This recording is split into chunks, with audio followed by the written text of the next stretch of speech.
आपण अर्थ सॅटेलाईटबद्दल बोलू. आता अर्थ सॅटेलाईट म्हणजे काय माहिती आहे का, की असे सॅटेलाईट की जे रिव्हॉल्व करतात अराउंड द अर्थ. सो अर्थ सॅटेलाईटची सिम्पल डेफिनेशन, रिव्हॉल्व अराउंड अर्थ. पृथ्वीच्या सभोवताली फिरणारे सॅटेलाईट्स, त्यांना काय म्हणू आपण, अर्थ सॅटेलाईट्स. आणि त्यांचं जे मोशन आहे ते सिमिलर असतं, जसं प्लॅनेट्स त्यांच्या सराउंडिंगमध्ये फिरतात त्या पद्धतीनं. आता मूनचं तुम्हाला माहीत आहे 27.3 डे आहे ना.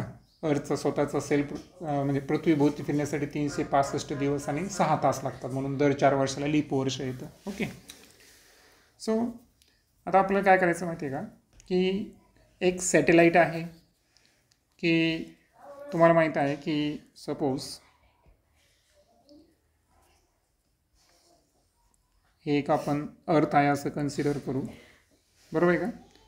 आणि अर्थ जे आहे तर अर्थची जी रेडियस आहे सेंटरपासून ते डिस्टन्स आपण काय कन्सिडर करतो, आर कन्सिडर करू. आणि एक सॅटेलाईट आहे जो अर्थपासून कोणत्या हाईटला आहे, एच हाईटला आहे, बरोबर आहे का. आता अर्थच्या सरफेसपासून एच हाईटला आहे, म्हणजे टोटल हाईट जर घेतली आपण तर ती काय होईल, एच प्लस आर. लक्षात आलं, कारण आपण डिस्टन्स जे आहे ते सेंटरपासून मेजर करतो. मग आता अशा वेळेस तुम्हाला माहीत आहे की सेंट्रिपिटल फोर्स जी आहे, तुम्हाला मी 10वीला सांगितलं होतं की सेंट्रिपिटल फोर्सचा फॉर्म्युला जो आहे, मी त्यासाठी त्यावेळेस जे चिन्ह वापरलं होतं ते होतं FCP. आणि सेंटर सिकिंग फोर्स त्याचा फॉर्म्युला काय होता, mv²/r. मग आता या केसेसमध्ये जर आपण सेंट्रिपिटल फोर्स काढला सॅटेलाईट संदर्भात, तर centripetal force required for this orbit, म्हणजे एक विशिष्ट ऑर्बिटमध्ये तुम्हाला माहिती आहे कोणताही ऑब्जेक्ट सर्क्युलर मोशनमध्ये प्लेस करण्यासाठी किंवा विशिष्ट ऑर्बिटमध्ये प्लेस करण्यासाठी त्याला काय लागतं, एक नेसेसरी सेंट्रिपिटल फोर्स लागतो है ना. त्याशिवाय तो ऑर्बिटमध्ये रिव्हॉल्व होऊ शकत नाही.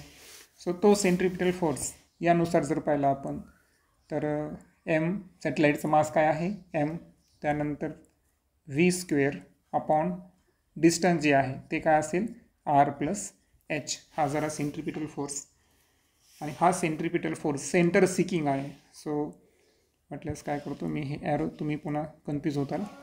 सो सपोज इथं आहे मास, आणि हा जो फोर्स आहे सेंट्रिपिटल फोर्स हा कसा ॲड करतो, अर्थच्या सेंटरच्या दिशेने ॲड करतो. So directed toward the centre.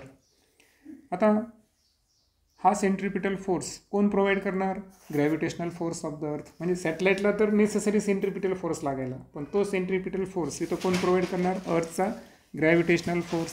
So अर्थचा जो ग्रॅव्हिटेशनल फोर्स आपण या ठिकाणी कॅल्क्युलेट करायचा असेल तर आपल्याला माहीत आहे काय फॉर्म्युला आहे, gmm/ डिस्टन्स काय आहे r plus H whole square. मग आता इक्वेशन 1 आणि इक्वेशन 2 सांगितल्याप्रमाणे जो नेसेसरी सेंट्रिपिटल फोर्स आहे हा ग्रॅव्हिटेशनल फोर्सच्या इक्वल आहे, म्हणजे दोन्हींच्या लेफ्ट हँड साईड सारखे म्हणून राईट हँड साईडसुद्धा कसे येणार, सारखे. सो mv²/r प्लस एच ची जी व्हॅल्यू आहे ती gmm/r प्लस एच होल स्क्वेअरच्या काय येणार, इक्वल. हे करत असताना हे आणि याचा स्क्वेअर कॅन्सल होईल, स्मॉल एम कॅन्सल होतील, करेक्ट. आणि so v² is equal to काय शिल्लक राहील आपल्याकडे, gm/r प्लस एच. आता इथे जर आपण पाहिलं तर व्हेलॉसिटी जी आहे, बरोबर, व्हेलॉसिटी जी आहे ती हाईटच्या काय आली बरं, इनव्हर्सली प्रोपोर्शनल आली, कारण हा डिनोमिनेटरमध्ये आला. हे एक लक्षात ठेवायचं आहे, कारण जशी व्हेलॉसिटी डिक्रीज होईल तशी हाईट काय होणार या ठिकाणी, इन्क्रीज होणार. आता ॲट आपण असं कन्सिडर करू की ॲट h0 अशा केसमध्ये जर आपल्याला व्हेलॉसिटी काढायची असेल तर व्हेलॉसिटीचा फॉर्म्युला काय होईल बरं, gm/r, किंवा v इज इक्वल टू काय घेणार आपण, √gm/r. हे ॲक्सिलरेशन ड्यू टू ग्रॅव्हिटीच्या टर्ममध्ये काढायचं असेल तर काय करणार आपण, आरनं मल्टिप्लाय पण करणार आणि डिवाइड पण करणार, बरोबर आहे का. सो ती व्हॅल्यू काय होऊन जाईल, √gm GR. ओके. सो हे झाल्यानंतर आता आपल्याला काय करायचं आहे की एव्हरी ऑर्बिटमध्ये सॅटेलाईट जो आहे ना, तर जे डिस्टन्स ट्रॅव्हल करतो तर ते काय असतं बरं, V इज इक्वल टू, आपण तुम्हाला फॉर्म्युला आठवत असेल की एक फॉर्म्युला घेतला होता की V is equal to 2πr/t अर्थसाठी, बरोबर ना, सर्क्युम्फरन्स अपॉन टाईम पिरियड, बरोबर आहे का. पण इथं R जे आहे ते R + EH आहे, बरोबर ना. आता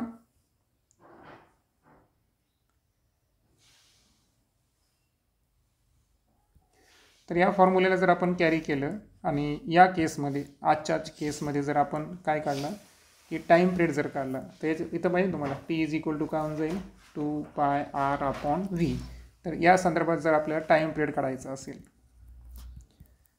सो टाईम पिरियडचा फॉर्म्युला काय असेल बरं, T इज इक्वल टू 2π, आरच्या ऐवजी काय येणार आपल्याकडे, R + H है ना, डिवायडेड बाय काय असणार, V.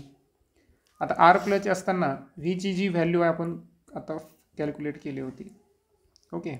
सो V² ची व्हॅल्यू काय आहे, Gm/R + H, बरोबर आहे का. मग आता यामध्ये जर V ची व्हॅल्यू फाइंड केली असती आपण, तर ती व्हॅल्यू काय आली असती, Gm/R + H, म्हणजे हाईट 0 नसताना है ना. मग ती व्हॅल्यू आपण पुटअप करू, ही व्हॅल्यू चालतं.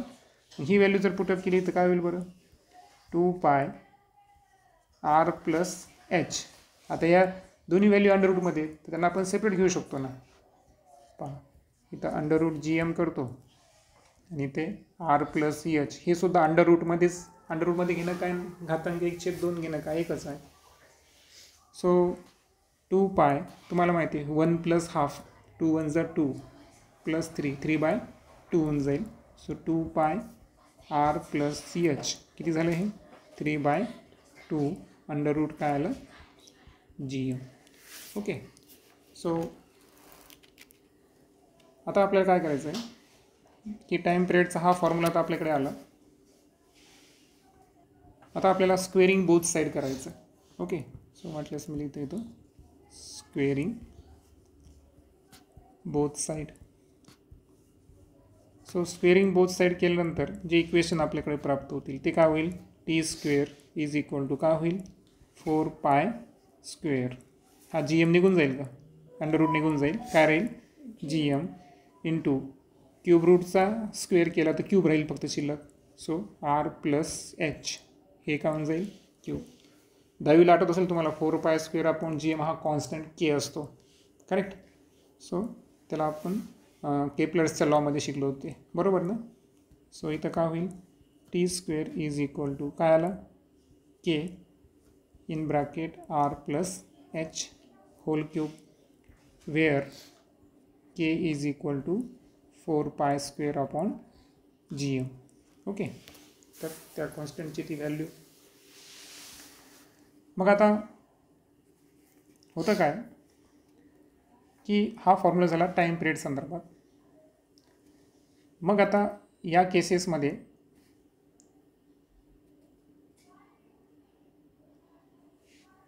आता आपल्याला एक स्पेशल केस पाहिजे आहे की जो सॅटेलाईट आहे हा अर्थच्या काय आहे, व्हेरी क्लोज आहे. आता व्हेरी क्लोज आहे म्हणजे याचा अर्थ पहा, Wien satellite close to earth. आता क्लोज टू अर्थ असताना H आपण काय घेणार, 0 घेणार. सो हाईट 0 असताना जो टाईम पिरियड आहे त्याला आपण काय कन्सिडर करू, T0 कन्सिडर करू, ठीक आहे. सो मला सांगा आता यासाठी आपण काय करू, 2 इक्वेशनचा रेफरन्स घेऊ, एक हे इक्वेशन आणि हे एक इक्वेशन, ठीक आहे. पहा आता हाईट 0 घ्यायची आपल्या, म्हणजे वरचं इक्वेशन काय होईल बरं, हे जे इक्वेशन आहे तर या इक्वेशनमध्ये आपण is equal to 2πr + H 0 करा, शिल्लक काय राहिला 2πr डिवायडेड बाय V ची व्हॅल्यू काय करू, वाटल्यास इथं V लिहितो आणि त्यानंतर 2πr अपॉन V ची व्हॅल्यू काय घेतो मी, √GR है ना, आहे ना इथं √GR व्हॅल्यू. ओके. सो आपण काय करू आता, हे 2π वेगळं घेऊ. हा जो R आहे त्याला ब्रॅकेटमध्ये टाकल्यावर काय होईल, R² आणि छेदामध्ये ऑलरेडी कोण आहे, जी आर. सो हे काय होतील, कॅन्सल होतील. आणि सो टाईम पिरियड जो आहे तो असेल 2π√, काय आला, R/G. आता हा टाईम पिरियड कधी वापरणार फॉर्म्युला आपण, जेव्हा satellite very close to the earth surface असेल. आणि तुम्हाला माहीत आहे की काही कॅल्क्युलेशन असे आहेत आपल्याकडं की जीची व्हॅल्यू फिक्स आहे, किती आहे, 9.8 मीटर सेकंद. अर्थची रेडियस फिक्स आहे 6400 किलोमीटर, बरोबर आहे का. मग या कॅल्क्युलेशनवरून जर T0ची व्हॅल्यू तुम्ही काढली आहे ना, आर आणि जीची व्हॅल्यू पाहिजे होती ना, या व्हॅल्यू आपण जर पुटअप केल्या तर हा कालावधी किती येतो, 85 मिनिट्स. किती येतो, 85 मिनिट्स. दहावीला झालेलं आहे पहा आपल्याला की जे क्लोजेस्ट असतात सॅटेलाईट्स, तर त्यांचा टाईम पिरियड किती असतो, 85 मिनिट्स. तर नेक्स्ट लेक्चरमध्ये आपण energy of an orbiting satellites या संदर्भात डिस्कस करू.